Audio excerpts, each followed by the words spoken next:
Hey. We're going to have a different intro. Yeah, hopefully. Well, I'm Matt. Welcome, my crypto comic compatriots. Haven't said that in a while.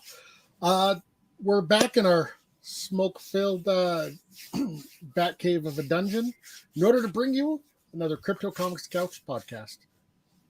How you doing? Adjust the camera. Here, just a bit. Just slide that over there. There we go. Okay, what's up, everybody? Boy, I'm getting blown out by the lighting behind me. I apologize. I don't know what the deal is. Like, it's almost like I'm in the middle of the desert. It's crazy. Huh. Well, we got an interesting show for you guys tonight. We are going to be talking about the comics that changed the landscape. Changed all of it. Every bit of it. And we're going to argue tonight. So I hope you guys are ready. Because I know that whatever Matt is bringing, I'm not going to agree with. I can almost guarantee that. As a little bit of backstory here, what we did is we each prepared which books we think should be included in this list separately. And then we're going to bring them up on stream and fight to the death. I automatically win because I don't have that giant beard weighing me down. You'd be surprised at how aerodynamic I can be with this thing. Just saying. Let me check in my chat here. Rose Kirby comes in. What's up, Rose? Says, hey, good morning from the UK. Hello, Crypto Comics, my best friends. Oh, you're my best friend too. And everyone in chat. Dominic comes in over on Facebook. What's up, man? Says, how's everyone doing tonight? Pretty Always good. How about you? Nobizu just says, hello, how's everyone doing this fine Monday? Dang, Fry, that is some beard. Come on, man. Yeah, we're all talking about the beard. It didn't get longer than it was last week. It's like, it's not even, okay, it's getting down there, I guess, yeah. Yeah, it might be time, huh? Might be time to trim her back a little bit. Rose says, is that going to be the best comics of all time? Not the best. These are going to be the most influential, not necessarily the best. There's even one on my list that's influential for all the wrong reasons. Mm-hmm. Yeah, and there's a bunch on my list that are just great comics, so very much worth checking out. But that's because I always recommend good comics. Matt, on the other hand, he just said he doesn't always recommend good comics. That's not what I said. That's what I heard. That was my take. Come on, Capitan. All right, I got to kick this list off. Okay. With, I got to say, probably the most influential comic ever. And it's one I guarantee almost none of you have ever heard of. Ooh. It is The Adventures of Obadiah and Old Buck. This is considered The very first comic ever came out in 1933. So, if you want to talk about influential, this one started it all. So you think that should be included just because it was the first? I guess I could agree with that. It is the ultimate trailblazer.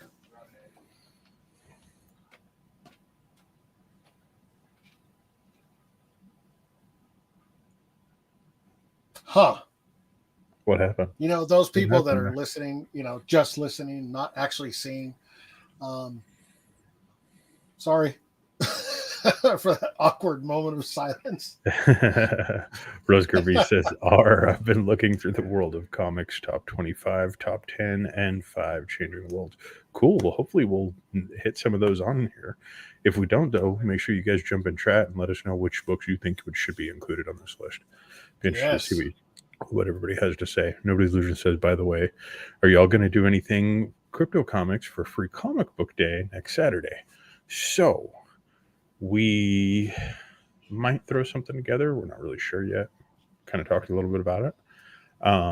However, on next Saturday, we are going to be in an event at Amazing Comic Con in Las Vegas. So we've got a lot of stuff going on that day. So I can't promise anything. Another element here to make sure that we, I guess, kind of clarify, Free Comic Book Day is actually an owned trademark. Yeah, it's a copywritten thing. Yeah, so we can't technically say, hey, for Free Comic Book Day, you know what I mean? Because it's like some other company and they'll charge us money to use the term Free Comic Book Day. It's ridiculous. So if we do something like that, we'll just name it something wildly inappropriate because that's kind of our style. You know what I mean? We'll be like zero price graphic novel evening. Yeah, something like that. So just watch our social media for it. I'm sure something might pop up. But if not, either way, we'll have convention coverage from Amazing, which is an amazing comic convention. I hate that they named it that because that's the only way to. It's a great convention, though. It's so good. I want to go, but I can't. Nobody's Illusion says no money needed comic book day. That could be a cool one, actually. Maybe we could figure something out like that. Yeah. But, in order for creators to get paid, money's got to come from somewhere. So we got to figure that out. Okay, so what are we going to do? Do you want to do your list and then I do mine, or do you want us to just alternate? I think we should alternate. Okay. I got to kick it off. I don't want it to be all about me. Okay, so my first one's Action Comics #1 from 1938. That was on my list. Not the remake, as many times as DC's tried, but the original 38. What do you mean the remake? Like how they do the new beginning of Superman every other week. You're talking about retelling his origin? Yeah, just leave those. Okay. Open. 1938 original Action Comics #1. It introduced Spider-Man. It introduced Superman. Wow. and introduced superhero stories to everybody. So I think that changed the game. Yeah, it really did. This was on my list, but I'm not gonna take credit or anything. If you guys get the chance, pick up the book, Brad Meltzer's Book of Lies. It really dives into the origin of how Superman was created. I mean, you have two immigrant kids, Jewish immigrants, kind of trying to escape Germany, build a better life here in America. One of them, their dad worked for a laundromat and it was getting robbed. Dad stepped up to try to stop the robbery and was shot. So all of a sudden they create a superhero who's bulletproof. And little stuff, just little intricate stuff. Like there was a man who actually wrote into the newspaper saying that had the dad not tried to stop the robbery, he would still be alive. And his name was A. Luthor. So all of a sudden, Superman's main nemesis was Alexander or Lex Luthor. So there's so much of their lives that went into this. And, of course, them growing up, they did interviews like, wow, you created Superman. Why? We wanted to meet girls. Now, every comic creator out there knows creating comics is not a good way to meet girls. Usually not the best way. No. But pick up the book. Brad Meltzer's Book of Lies just really dives into this story, and it's so influential. This Action Comics #1 kicked off really superheroes in general. Let me check in my chat here. Crutchy comes in. What's up, Crutchy?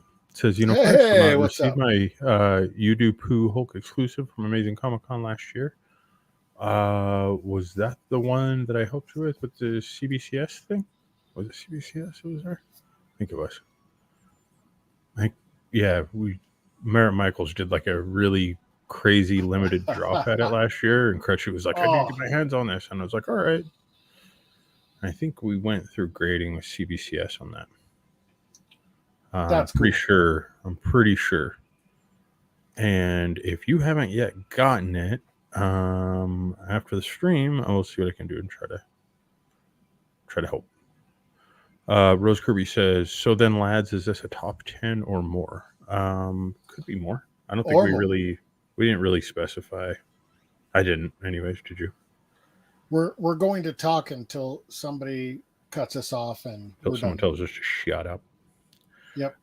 Nobody Loser says, I'm learning so much tonight. Oh God, please don't do that on this show. Please remember, guys, nothing we have to say is ever true. It's just our personal opinions on half of these things. Then Crutchy comes. I love the fact that his name is Crutchy on YouTube now. That's still like, that was one of those ones where I wish we had a clip of when that happened. Like, because he broke his foot or something, right? Oh, he says that's once, right? Okay. Is it sprained his ankle or broke his ankle or something like that? Something I can't like remember that. which one. Yeah. He's like, I'm going to the hospital, but he's like typing it in the But chat. before I do, I just wanted to we're like, dude, shut up and go to the hospital. Super cool though, but still. Okay, so yeah, Crutchy, after the stream, I will reach out to you.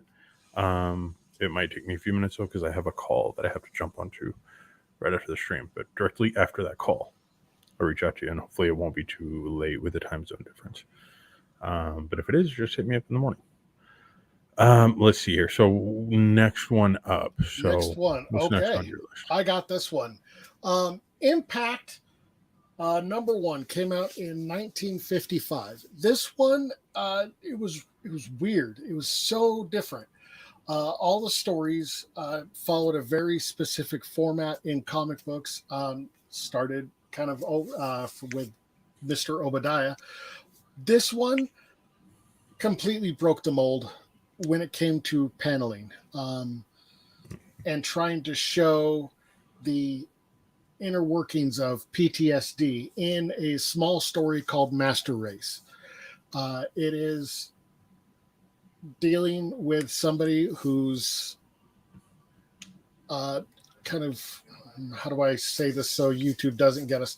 It is post-Holocaust. He's in New York, and like I said, it dives into PTSD. And this was Brian Kriegston's just masterpiece. If you want a masterclass in layout and deciding, what panels are important, check out this. It's like an 8-page story. It's perfect. It changed how we look at comics. Another interesting thing about that book is that was actually what they made Tales from the Crypt off of. They took that book and just added sci-fi and horror elements to it and made Tales from the Crypt, which is crazy when you think about it. But the artists from both books were actually, there's like also this weird web of connection between them and stuff like that. So if you look at things like the art styles are very similar, and like there's just all sorts of like really cool things. There's somewhere on, I think it's on YouTube, there's actually a whole documentary about it. about how Really? many other comics that comic directly influenced, but was never known as being like the original influence of all these other books. I know that, again, saying it so that YouTube doesn't close us out, the post-Holocaust stories, because they had more than one, Stan Lee said was his kind of like triggering emphasis towards his ideas for X-Men and like the whole, humans against mutants kind of Really? storyline and stuff like that. Yeah, that he changed the perspective so that you would be looking at it from the bad guy's point of view. So you'd be looking at it from a human's point of view, but placing the humans as the ones that were unjustly going after the mutants. That kind of stuff. Interesting. I love the fact that all these comics were kind of dealing with World War II, and so many of the comic creators, Jack Kirby, Stan Lee, Bryan Cranston, they were in it. They fought on the front lines and then came home and started telling these stories. And Bryan Krigstein, I can never pronounce his name correctly. Actually, this artist who's apparently extremely influential, he didn't even enjoy comic books. He actually hated it. He considered it kind of low art. And this was the first time where he decided, I'm just going to do my own thing. And he created what he called high art. So low and high, got to get them both. Dominic Colby says, are these comics going to be valuable? Most of these are extraordinarily valuable. Like Action Comics #1 that we had already brought up is good luck. Historically usually the most valuable comic book in existence. So, well, in all fairness, I do have 6 copies of that particular one. Of Action Comics #1 from 30 none are first edition, but right. I was going, yeah, we wouldn't be sitting where we are now if either of us. Yeah, amen to that. Yeah. No, like the ones I have, I believe total, all 6 might be worth 25 cents. Hey, that's it. Investment's an investment, man. What can you do? Let's see here. Okay, my next one is Detective Comics 27. Oh. Yeah. Well, I was going to bring that up, but okay. Sucker. All right. So, go ahead. You can talk. That's right. I chose another DC book. Yeah. I'm surprised. Hey, there's some Marvel on my list. That's all I'm saying. So, yeah, I think the most important part of this is that it introduced Batman, who was kind of the first iconic superhero.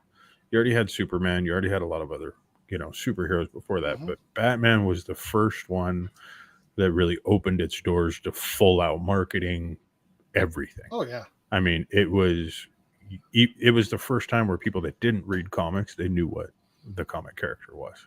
They recognized what Batman was. I'm just happy that Bill Finger's finally getting the recognition he deserves. Yeah, you got to get the finger. So, did I ever tell you about the time I met Bob Kane? Yeah, it was while I was talking with Stan Lee and Denny O'Neil. I was a little kid. I actually lived relatively close to Denny O'Neil, and I got to mow his lawn. And I ended up going to a comic convention. I was talking with him because I actually knew this guy. This is before comics were like comic conventions. They were all about comics, and that was it, right? So I'm talking to Stan Lee and Denny O'Neil, and I'm holding this Batman comic that I just picked up out of this guy's bin. And this old guy comes over, and he's like, want me to sign it? And I'm looking at it, and I have no idea who this guy is, right? So, I mean, I got that whole stranger danger bells like ringing in my head, and I'm just like, I'm good. And he's like, whatever, turns around, walks away. Stan Lee turns to me, he's like, do you have any idea who that was? I was like, no. He's like, that was Bob Kane. And I almost wet myself. I was like, are you kidding me? I still get stranger danger and wet myself when I get around comic creators. years and years and years later, I'm at what was then known as Salt Lake Comic Con before it became FanX. I'm standing in line, and I finally get my chance, and I get to go up and talk to Stan Lee. And we get to talking for just a few seconds, and I was like, I've met you before. He's like, really? When? And I start telling him the story, and he's like, you're the dumbass that didn't get the comic signed by I was like, yep, that was me. So yeah, I got called a dumbass by Stanley over it, and I'm okay with it. Yeah, that'll work. Let's see here. Nobody's illusion is cracking up inside of the chat. So. Okay, what's your next book? All right, my next one, this one is ElfQuest. Came out in 1978. Now this one it's kind of a weird one. It was so big for indie comics because let me see, I have the names. Wendy and Richard Penny, Pini. How would you pronounce that? I don't know. You're the one that plays the characters. Well, yeah, it's just not to conventions, just around the house. There's a difference. Okay. Yeah, just on your mow your lawn now. Oh, I totally should take a picture. No, so instead of actually selling exclusively through comic book stores, they somehow manage to get in with these bigger book retailers and sell at places like Barnes and Noble. So they broke through kind of that comic book ceiling at the time into the mainstream. There were a few that most people knew of: Batman, Superman, Spider-Man, but they really had no idea where to get it. Comic book stores weren't the most popular place on earth. These guys actually took it to the bookstores, which became huge.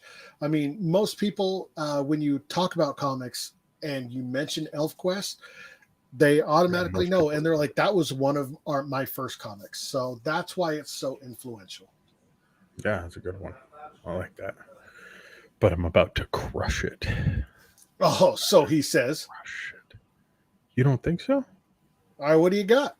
Oh, geez. I don't know if we have a cover ready for this. Amazing Spider-Man #1. We have a cover for that? I'm looking through our covers, and no, I do not see it. Okay. So Amazing Spider-Man #1 or Amazing Fantasy Spider-Man. 15? Nope. Amazing Spider-Man #1. And here's why. Okay. Fantasy was never meant to be a top seller. It just I know. They were trying to end the series. Yeah. Amazing Spider-Man #1 was the first time a major publisher, or up to that point, any publisher, realized that they could capitalize on a character. And essentially Amazing Spider-Man and everything that follows is just a side story to a whole other book when you think about it. It's just a side story to fantasy. But wait. I'm about really to crush is what you just said right here. Your last one was Detective Comics 27, but you got to look. What was it? Batman #1. So right, but Detective Comics 27 started Batman, and it kept going from there. Batman #1 was just, hey, people want more of this. Let's just start going. You know what I mean? Spider-Man #1 was the first time. I mean, like you said yourself, that character was supposed to just be gone. It was a throwaway. It was something they were ending the book. It was done. You know what I mean? It was the first time that anybody realized that one character was really all you needed. You know what I mean? Batman, up until that point, and it's still well known just as much for Batman as his villains. You know what I mean? The whole atmosphere of everything. And we'll go into that probably further later on. But Spider-Man has always just been Spider-Man until very recently, when Miles Morales has started to blow up and all that kind of stuff. It's always just been that simple formula of Spider-Man. And speaking of the formula, the one thing I know is that I love, where DC Comics focused mostly on the superhero aspect of their life. Their alter ego was the almost not afterthought, but basically it kind of was. Marvel Bruce Wayne was starting never with pushed. Right. starting with Spider-Man #1, the main focus was on Peter Parker, who happened to be Spider-Man. So he would go on all these grand adventures, but he's still worried about, like, I got to get to school on time. I have to pay rent. Crap, there's homework assignments to do. I need money to try to take Mary Jane out. Like, that was the main Why focus. hasn't Uncle Ben called in a week? Yeah, it's crazy. Oh, ouch. Oh, jeez. That was a good one. I had to slip that one in there. That was Okay, harsh. what's your next book? My next one, let's see. It is, I gotta find, here we go. The Watchmen. Ooh. This one might also have been on my list. Now, this one, it was a really interesting deconstruction of the comic book heroes. And it went to that dark and gritty side. And it was analyzing the perceived superiority of superheroes and really destroying it all. And it did for the comics what the Watchmen movie did for movies. It tried to deconstruct the comic book movie. Well, and it was the first time that anything had mature. We're going to say it that way. Mature content that was also complex. It wasn't mature to just be mature. There were other comics out there that had mature storylines or content, but this is the first Detective time. Comics 27, Batman kills people. That's not what we're talking about as far as mature. It's more adult content, not like adult as in brown chicken, brown cow, but like adult as in you had to understand. It takes an adult mind to really understand the complex mechanisms that are behind the various storylines that are being wrapped up. I mean, it's the first time, it's the Tarantino film of comics. Yeah. You know what I mean? It's one of those things where it changed everything from that point. I will say this. I didn't like it, actually, it wasn't until around the time the movie came out. And here's why. It has nothing to do with the movie or anything like that. I was 9 when I read it. I didn't get it. Alan Moore and Dave Gibson, they crafted this amazing story that was so far above my 9-year-old head that it left an extremely bad taste in my mouth. It wasn't until the movie was coming out, so many people were asking me about it, that I was like, okay, look, I'm going to have to reread this thing so I can tell the difference between the movie and the comic. And I sat down and read it, and suddenly, it actually made sense again. And that's when I was like, oh, this is different, It started that dark and gritty feel, which is still felt in comic books today, which I don't think is always good, personally. Some superheroes, some comics in general, doesn't have to be superheroes. Some comics do not need to be dark and gritty, but the mainstream almost forces it to be that way in order to align with the Watchmen and stuff like that. Other books like V for Vendetta, which I do not have on this list, but I mean, they all kind of follow that same. Yeah, they follow the same formula. Yeah. Dread. Let me check in with chat here. Nobody's Illusion says Watchmen is iconic. Oh, very much so. Rose Kirby says, did any of the Spider-Men have PTSD after Uncle Ben died? Still kind of does, actually. Yeah, unless, I think so. At least how we understand PTSD from a current standpoint, I would say yes. I mean, I don't think they didn't even have that they didn't even have that acronym to label it. Well, before then it was shell shock. And I think at first there was that shell shock, that abrupt life has changed. I think it has progressed into a form of PTSD. Yeah, and they kind of still carry that through everything. I mean, even the movies kind of go into it. And, not the recent Marvel ones, but The Sony ones, definitely. Yeah, well, I'm thinking more of the Tobey Maguire. That one, he definitely went through that. It's kind of cool. Dominic Colby says, having connection issues. Hope you all have a good night. Oh, sorry to hear that, Dom. Sorry, brother. Good luck. All right. So you went with Watchmen. All right. If you're going to start, I'm not going to be pulling punches. So. Oh, here we go. This one, the cover, some of you may find offensive.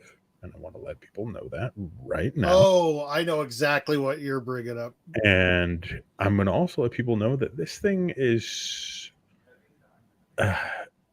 this is a serious book.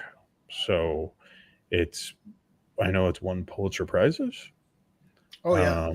And at the same time, it's probably been pulled out of an elementary school near you. It's like still making headlines, even though this book came out in 86. And this one is Maus. So this book it's a graphic novel. Okay, first of all, yeah. It is not a lighthearted story about a mouse. Let me just tell you that. No, it's wow. This dives so deep. The author's father lived through the Holocaust. And then what the author did is he took all of the stories that his father had told him and documented, and he turned it into a graphic novel so that it would be more approachable, because he felt like a lot of people didn't want to know about the Holocaust because it's too dark. You know, people get uncomfortable learning about it and stuff. So he thought that this would be a good way to get around that. Now, on one hand, great. You know what I mean? It won a Pulitzer Prize. It's an amazing book. If you don't have a copy of it, I strongly suggest you go grab one. On the other hand, this book was removed in a lot of places. I mean, this book has dealt with serious censorship. But at the same time, because he chose this format, because he chose comics, it really helped legitimize comics as a format for telling a story of a historical... we can't say certain words on the stream or we get, knocked out. But because it's a comic, it both legitimized comics, and at the same time, it made it so that content was easier to digest for a lot of people. I guess that's a good... And something, it was a conversation starter, really. Mm-hmm.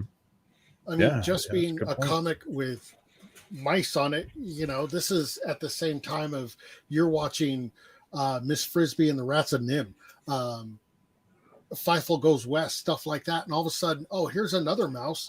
That's not your daddy's mouse, Holy the same crap. Feifel. Yeah, wow. The same Feifel. All right. Could you imagine if they tried to do that, though? Like Feifel goes to Auschwitz. Oh, like, that'd be awful. That would be in such bad taste. Oh, wow. I will say this. What do you think the songs would sound like? Stop. Changing the subject. Crutchy, this one was actually in our old high school library. Was it? Yep. Yeah, it's very rare to see that, even though it's won Pulitzer Prizes. And it was actually just a couple of years ago in the United States that once again there was like a huge book ban going on, where you'd think we're past burning books at this point, but it was happening. That book was being pulled from everywhere. I gotta say, it was remarkably well written. And there was even a social media movement where people were buying as many copies as they could get of the book on like Amazon or at their local retailer, and then taking it to public libraries and just putting it on the shelf. Like it's pretty crazy. And because of that, it's been sold out for a long time. Is it Maus? That's funny. Yes. Nobody's illusion cop what we were putting down. Dang, it is Maus. It's on my read list, but it's frequently sold out. And now you know what? Read it. Find it. Get a copy somehow. Get it, and don't expect. We can't read that one. We can't read this comment. Yeah, we can't. We can't read your comment. Right. But is this one where the mice are people? So yes, the mice are put in to make things a little more digestible. for people, but it really doesn't pull many punches on things. Let's see here. Somebody over on Facebook, and keep in mind, guys, if you pop up, if this is your comment, the reason that you pop up as Facebook user with a grayed out image is because we respect everybody's personal privacy settings on the different social media platforms. So you would have to give StreamYards or Facebook or Crypto Comics approval to use your information, but we respect anonymity here, so we keep it this way. But this person comes in to say you can't even say some of the historically accurate words without it getting hit on YouTube. That's true. This is true. Doesn't surprise you that the topic would cause drama in a comic book, i.e. kids format. Horrible as everyone needs to understand, or it can happen again. Yeah, totally agree. But that's really why it's on this list, is that that's one of those books where when it came out, people realized that comics aren't just for kids. You know what I mean? It's not a format that's exclusive to children. And so that's kind of why I wanted to include it on the list. Plus, it's an important comic. And you know what I mean? And it's, I hate to say it this way, but it's a really good comic to read. Like, it's not fun to read. Yeah, don't expect joy and happiness off those pages. But it is one of, I think, the most important lessons that everybody needs. It should be, I feel like it should be required reading in high school. Yeah, right next to not ever staring directly at Matt's head if there's a light source behind him. You know, I didn't even turn on. I have 3 other studio lights right here that I didn't even turn on. I thought mine was just blown out from the backlighting, but in reality, it's just blown out from your forehead. That's probably true. All right. Should we get back to the list? We probably could. Okay, my next one. This one is Crisis on Infinite Earths, and totally disagree. That's fine. Marv Wolfman and George Perez, amazing writer, amazing artist. They set the stage for the modern comic event, and they also had the task of ending the Silver Age and starting the modern age. How did Trump do that? Would go wrong, false. No, dude, I totally disagree. That didn't start it. Like the comic event. Yes, that was just the end. That was the end. No. This is the start of the comic events. And then Watchmen came out, and everybody was like, "Oh, damn, Watchmen! Look at this!" And the Crisis on Infinite Earth was like, "Hi, we're kind of like X-Men, but we're DC." No. I'm talking about the comic book events that once a year it brings everybody together. Now they also look. The Silver Age was a giant mess. Nobody had any idea really what was going on. Mm-hmm. I've talked many, many times about Superman's powers during this day and age. At one point in time, in one issue, the writers would write and then kind of write themselves into a corner, so they'd make up a new power for Superman to have. Like, he shot little miniature Superman out of his hand. He danced. He had a dancing power. That was a thing. Don't believe me? Google it. Hey, that one's not too far-fetched. I could go for a dancing Superman. You think about TikTok. Think of the views he'd get at this point. Yeah. But this one started the comic book event that was like, hey, we're going to build up to this once a year or every other year, something like that. Look at Marvel's Civil War, which led into what was the Dark Avengers. I can't remember what that storyline was called. Yeah, because it wasn't important. Because what you're talking about now didn't really change anything. Every year, all the comics had to come together, and it also had to fix continuity, which it did until stuff like Zero Hour. We had to streamline it. It gave them a reset button. That's what it was. It did. And they did an amazing job with it. It was the first time that they were like, we're going to kill off major characters. Look, I'm not saying it was a bad book. I think it was a great book. I just don't think it was influential. You know what I mean? I'm just saying, like, look at Nobody's Illusion says, "Ooh, Crisis on Infinite Earth, my favorite Arrowverse crossover." See what I mean? It's an Arrowverse crossover at this point. Dude, It's not a Mouse. It's not a Watchmen. It's not a first appearance of Superman. It's not. You know what I'm saying? Okay, I will say it was not as influential as some of the others on this list, but it was influential. That's all I'm saying. And I didn't say you had to run out and pick it up because it's the best book ever. I said it's influential. Okay. All right, I got Which you. was our topic for tonight. Is it Here's my next one. And I'd argue that this just crushes Crisis on Infinite Earth. And it's a DC book. That's right, fellas. Okay, that was my next one too. So now I gotta pick a different. So, all right, Dark Knight Returns, 86. This thing comes out. Frank Miller comes out of the shadows. Mm-hmm. You gangster looking. I imagine that he's always wearing a trench coat because every time I've seen him, he was wearing a trench coat. I'm pretty sure he's just always in a trench coat. And just comes out, and what everybody knows about Batman, the beloved DC character. I'm going to have to disagree with you on this one. Everything just went out the window. He made it dark. He made it gritty. It is a Batman that I'm going to disagree with you on. And he made it complex. He made it so that Batman had needs and desires. He did the same thing that Stan Lee used to do. Benny O'Neill had done that over a year before. That was nothing different at this point. Klaus Janson. Yes, it is credited with taking the campy out of comics. In fact, Frank Miller was said in an interview, "I gave DC their balls back." But it was too. It was like a freaking uppercut to the jaw. Danny O'Neill already did it. All he did was prioritize the dark and gritty. And then later on, don't even get me started. Would have taken Frank Miller and been like, "You're in charge now."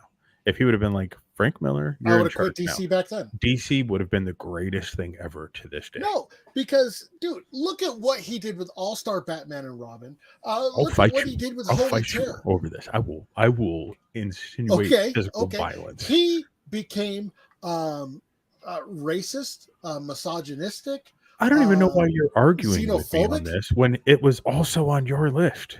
You already said it was already on your list. I said it was on my list, but then I was going to take it off. That I had to argue with you. You're wrong. No, Dark Knight Returns was popular, and you still see that in movies today. I mean, look at Zack Snyder's Justice League. Or Batman v Superman. There were scenes directly from that. Oh, yeah. Yeah, they totally But at the same time, Frank Miller is a god. No, I think he bought me a popsicle. Did I tell you about that? He bought me a popsicle at a convention once. Yeah. I mean, he bought them for like 6,000 people, but I was one of those people. Yeah, he was just at a convention walking around with like this cool little roller cooler, handing out popsicles to everybody. And I was just like, Sin City rules. Yeah. Okay. Right. All right, let's go to the next book. We'll let people check these books out and see what they think. I think it makes it more fun that way. Okay.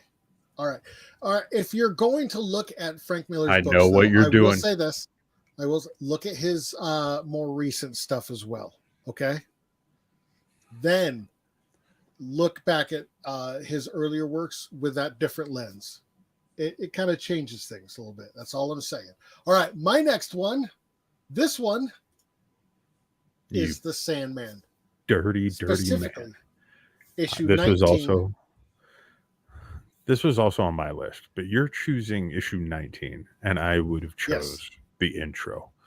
So why would you say 19 instead of the intro? 19 is so Neil Gaiman and Charles Vess won 1991's World Fantasy Award for Best Short Story. Within 24 hours, the rules were changed so that a comic book could never win that level of literary award ever again. Um, it was an amazing story that actual novelists and writers were looking at going, this transcends comic books. This is just an amazing story. And issue Mhm. 19 specifically was the one he was awarded for. Although, yes, it was part of that whole story. That whole series was one kind of complete story, but issue 19 specifically was the one who won the award for.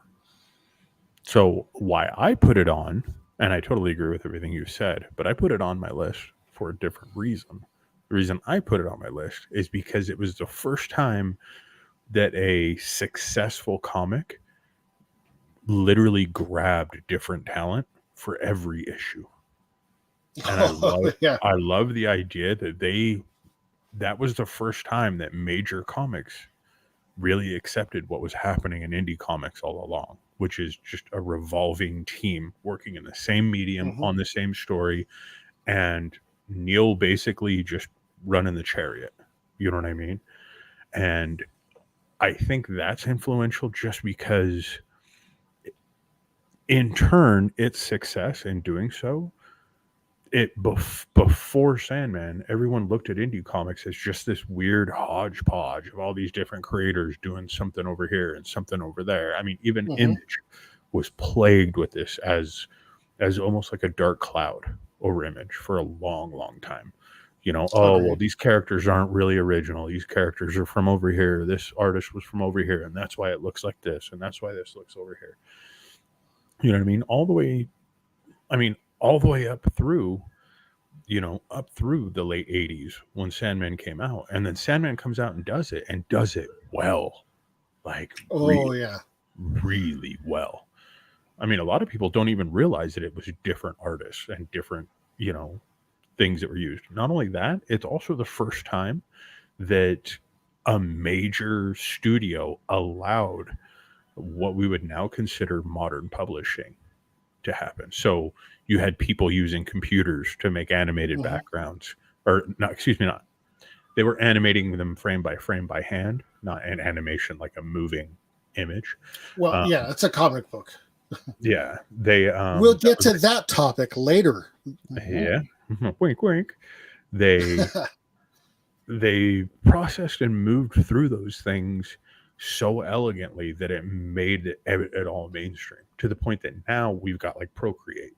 You know what I mean? We've got like Manga Draw. We've got all these different, I mean, hell, there's even parts in Photoshop, guys, where specific tools are arranged in a way to make comics easier. And it's because of that book. It's pretty crazy, like the way that things work. So, So let me check in did with you chat watch? real quick here. Okay, Hold on. yeah, So Rose Kirby says, sorry to mention bad words. I didn't think. Hey, no worries. We just can't. You can type them. We yeah. just can't say You can them type them. because it Yeah, pops exactly. up as closed captions, and closed caption can sometimes get confused, and then YouTube thinks that we're promoting a bad guy, kind of a thing. Nobody Illusion says, I have the hardcover version of this. I think talking about Sandman, maybe, but either Sandman way, or that's cool. Crisis. Could be Crisis, yeah. Rose Kirby says, so it'll all be from 1 to 10. Oh, I see. She corrected that. Are you counting down from 10 to number 1 or 1 to 10? These Uh, aren't in any yeah, particular no order. particular order. Yeah, we just talk about like the different elements that they've done. Nobody's just says, yes, I love Sandman. Facebook user says, either of you have heavy metal. You guys are going to like the story I've got about heavy metal. Hold on. It was the first comic that made it to a movie that wasn't designed as a kid's movie. Sorry, only one I could think of. So, There was the cat though too. That started off as a comic book. Felix the cat. And Fritz the cat. Fritz the cat, yes. Yes. Fritz was actually the original that was made into adult, but Fritz was very adult, and it wasn't designed for Yeah. mainstream adult, which is the difference there. Heavy metal was designed for mainstream. I mean, even had like John Candy and like crazy. But so here's what's cool. You guys think that I wasn't born for this job? If you look in my baby book, Heavy Metal is listed as my favorite movie. Yeah. High five for that parenting. Am I right? I gotta say It's terrible. Well, no. All right, now I will defend your parents by saying this. When my daughter was young, like under a year old, we're talking like under 6 months. The only time the way she would stop crying is if we put on the movie Sin City. The reason being is because it's all black and white with that little bit of color, and her eye would go to that little bit of color every time. And she would focus on that and look for the new one. So I still do that in 41. Well, yeah. It's like a cat, you know what I mean? As far as heavy metal, there was other things that would pop up on the screen that I could see your eyes going to automatically. I'm not saying what those are. It happens. Heavy Metal, man. What a great book. I think we should add that. All right. Now, I want to ask one more thing about the Sandman, though. Okay. Did you watch the show? No. Really? Yep. I am terrified to watch it. It was actually really, really well done, except for one particular issue in the comic when they go into the diner. All I'm saying is when they go into the diner. If you've read that comic, you know it gets dark. And they didn't go near as dark. If you're talking about what I think you're talking about, but yes. Yeah. So I haven't watched it just because I really, really like that book. And oftentimes I feel like once it's portrayed with that amount of budget, it just doesn't hold up well. You know what I mean? Okay. But it like was Neil Gaiman behind every scene. You know? So that's where I get confused. He says as possible. He says he did. You know what I mean? And I don't, not believe him when he says that. But at the same time, they worked really hard on marketing to push that Neil was behind the show. Like every commercial you saw had that. Yeah, and at that point, I kind of was like, why are they pushing this that hard? But I'm just because this is the same time Alan Moore was talking about every comic book that he wrote that got turned into a movie. Mm-hmm. And Neil Gaiman was saying kind of the same thing about other properties that he's had. So I could kind of see them going, whoa, hey, we're going to do things different this time. We got the creator to do everything for us. Yeah, see, and I couldn't tell if that was a marketing trick or not, and I didn't want to be let down. It was very well done, but like I said, that scene. OMG, it was watered down, but 15 exclamation points. This is a gasp. The dinner scene, OMG, iconic. But yeah, I kind of agree. Okay, so we are already up to 53. No oh wow, we're already up to 53. I think that we should do an honorable mention of heavy metal though, because that one's pretty cool. I totally agree. Yeah, I think we can throw that in. So let's see. We still had well, I did. Let's go through them faster. You still had a few. So why don't you hit the rest of the ones that you wanted to hit? Okay, so I'm not entirely sure how much Fry is going to agree with me on this, but Flash of Two Worlds. Not at all. Of course. Issue 123 started the whole multiverse theory. In comics.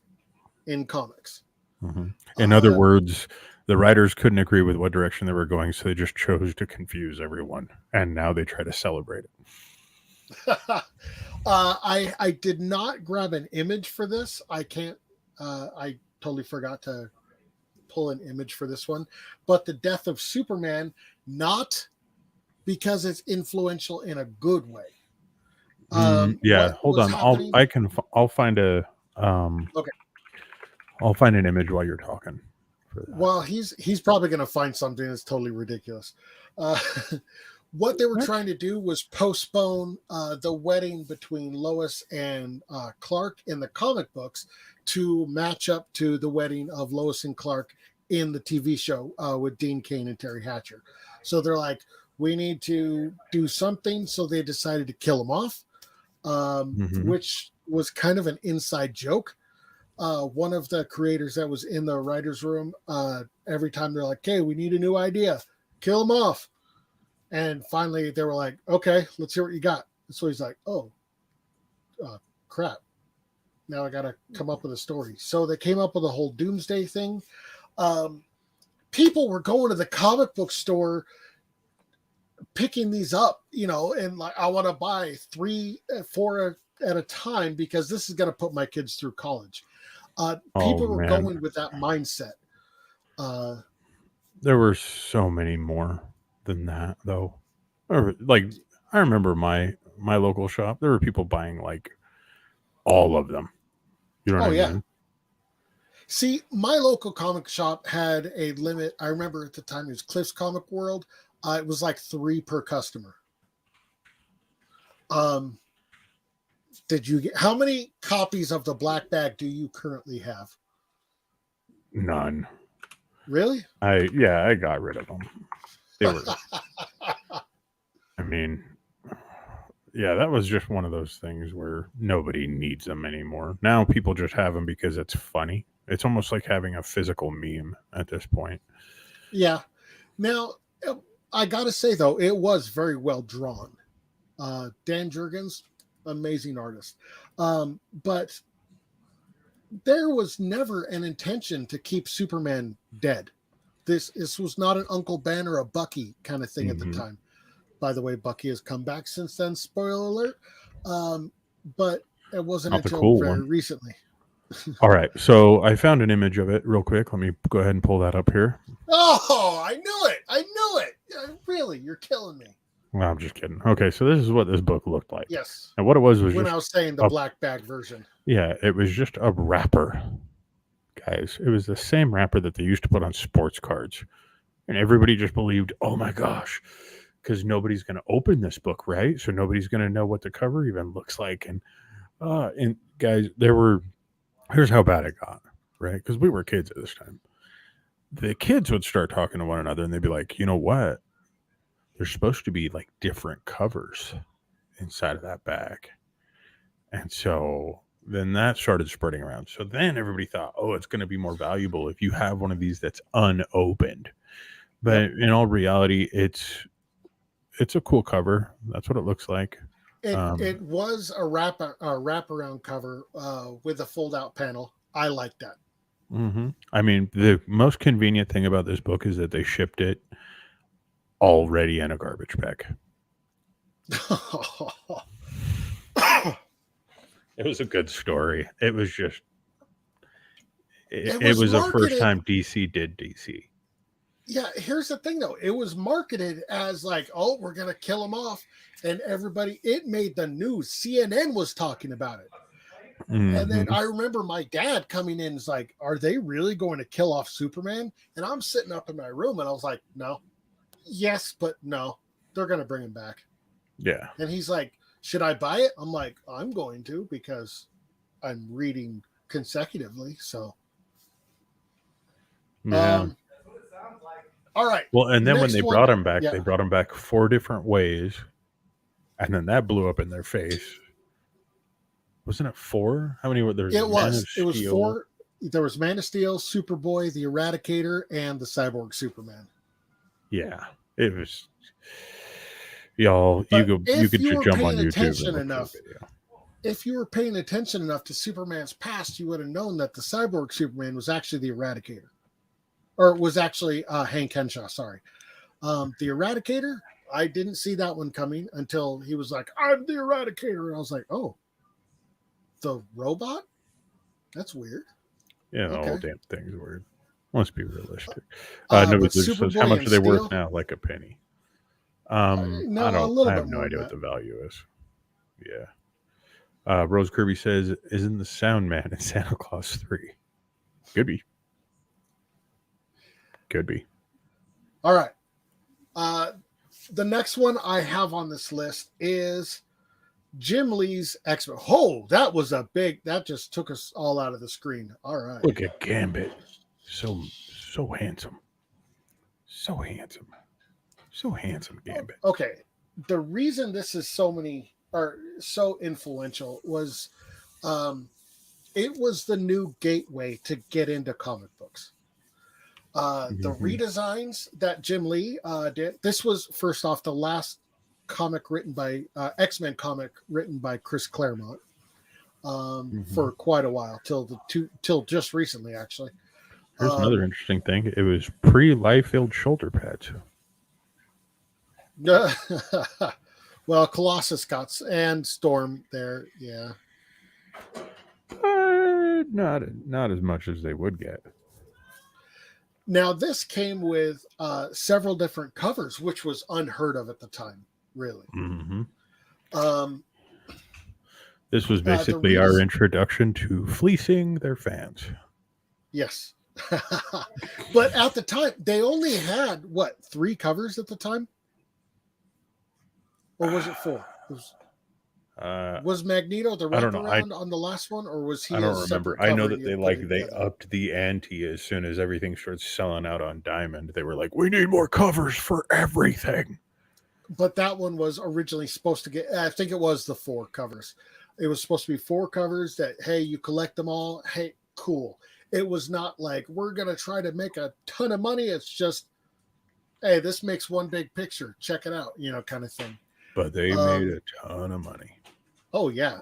So the redesign, Jim Lee's redesign of all the characters made it into the Saturday morning cartoon, the X-Men cartoon, which is where people started getting into comic books.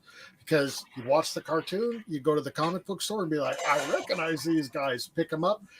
They did away with a lot of the backstory and just kind of started new. And as a result, it sold over 8 million copies, which is still the #1 selling comic today. Gangster. That's a lot of Snapple. That is a lot of Snapple.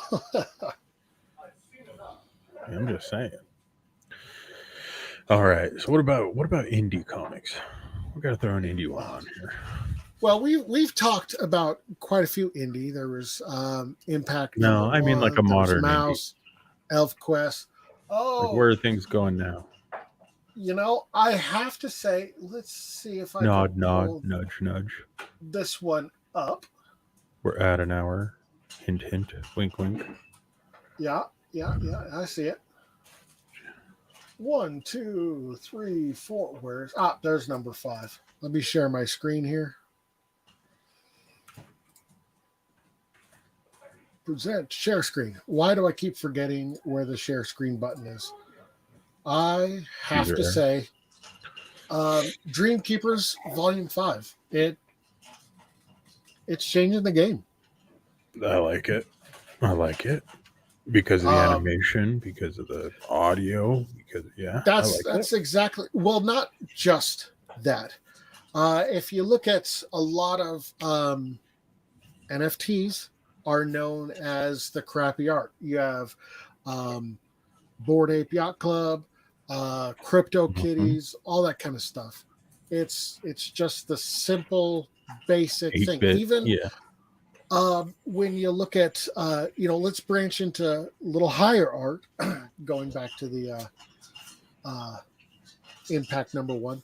The higher art, you have artists like Beeple, right, who have worked so much. Now, even his is still just a single image. That's it. Which is surprising because even Trump's NFTs are just a single image. And the McRib is crap. How dare you? All right. Dare you? Dreamkeepers, they incorporate video, GIFs.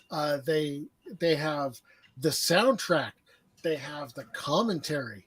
All of this in a nice, beautiful comic that, I mean, you could tell that Dave and Liz have that artistic eye and the ability to just reach that whole new level, guys.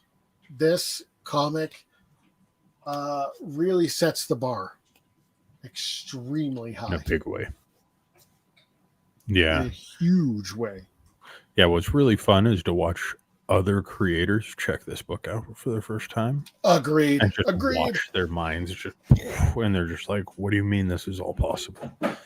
You know what I mean? Like we talked to Dan Cote, who Dan Cote's another one on my list. Anything he does. Wow. Like, as soon as he saw that book, though, and he was just like, so you mean I can... And then he started listing out things that we had to figure out how to build in software to handle. Which, you know, it really seems like every time you talk to Dan Cote, you got Dave, our developer, just kind of shaking his head going, just stop talking to him, please. Yeah. Please stop. No more. Because there's another month of his life gone. Nobody's Illusion comes in on chat over on Twitch saying, I wonder what the most influential badge code is. Hint, hint. And it says, I love Tells. Tells a Tesla is so good. And will you guys see what Dan Cote's been working on? He, I mean, wish we could tell you. It could be any day of the week. It's so cool. Rose Kirby, also over on YouTube, says this image brings a whole new meaning to open the bag instead of opening the box. You didn't even have to do that. You could just take the bag and put it directly into the garbage can. Hey. I'm just kidding. Don't do that with a book. Somebody worked really hard on that. You know what I mean? You should never say anything like that. That being said, you know, another thing if all the heat went out on the Earth, my vote is the death of Superman. It's the first thing we burn to stay warm. Well, in all honesty, in all fairness, there's a lot of copies out there. You can stay pretty toasty for a long time. Mm-hmm. All right. You can get them for cheap. I love about the Death of Superman was it's 7 issues. It starts. We're done talking about Superman. We're done talking about Superman. No, hold up. The next issue. Jared comes in on YouTube and says, man, your guys' mics are so cool. They are. They make me sound very, very professional. Jared, hit me up. I'll send you a link to where I got it. Why? Why would you say that Jared needs another mic when we can continue to have things like this happen on stream? I have been working on Friday Night, so I've been busy in production and all sorts of stuff. I haven't been able to pay attention, but Fry told me you guys were on tonight, and then I saw the live stream, and then I was like,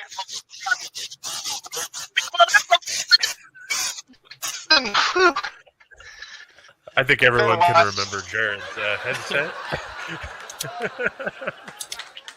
Sorry about that. So wonderful. I love that facial expression. We love you, Jared.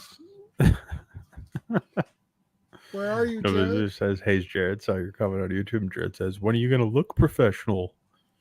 We're not. This is as close as it gets. Yeah, this is us trying. Hey. At least I'm wearing pants. There we go. Rose Kirby says, hey, what would be great? DC and Marvel comic cover or a picture frame with all the characters. That could be cool. I'd take it. So we are over the top of our hour. We're going to wrap this thing up. Thank you guys for joining us. Thank you for being in the chat. Thank you for watching. Thank you for sharing it out and reacting to the video on the social media platform that you're on, because we know you did. You know what I mean? Thank you for subscribing, because we know you want to subscribe, because it's super cool. Matt, both the badges have already been put into the chat. Oh, see, I saw the first one. I didn't see the second. Both of them are in there. Just hiding. And thank you guys. Just to let you know that we worked on something very big, we think, for the system, which is going to enable a lot of people a lot of ease of use, I think. We're very excited about it. So make sure you subscribe and watch the show so that we can make a formal, fun announcement. But we have really big things coming. And I think it's going to be very, very cool. You have any parting words, Matt? I love you guys, and you already heard the YouTube pitch. Like, share, subscribe. Please, it really does help us out. And we do notice that a lot of you guys that watch the videos are not subscribers. So if you could, click that button. I'd appreciate it. Mm-hmm. If you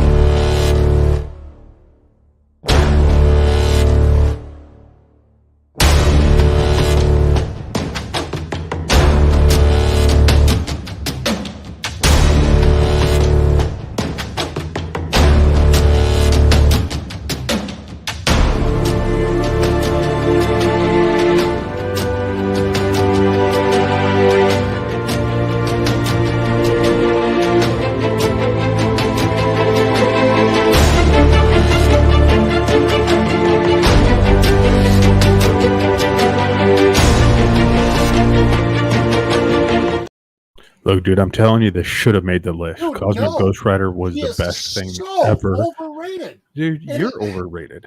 It's a You're crap overrated. story. Cosmic That Ghost it will Rider not belongs on this affect list. Anything. It belongs Nothing. on this list. No, I it don't care doesn't. what you have to Influential. say. Not toilet paper. There's a big difference. Yeah, It's I said it.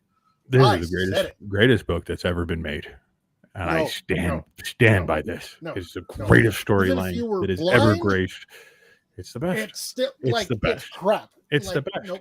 You have No, like it is not. 47 copies of Death of Superman. I You have can't 4 vote in this. copies because so many people were like, "Do you want it?" I'm like, Gave "Yeah, them it's to a you, good yeah, comic." because they're terrible. You Yeah. know how many copies? How many copies have you been given of Cosmic Ghost Rider? None. You know why? None. Because people nobody even understand wants to give value. them away. They're They like, understand "There's fire on value. it. I'm going to They light it up." understand.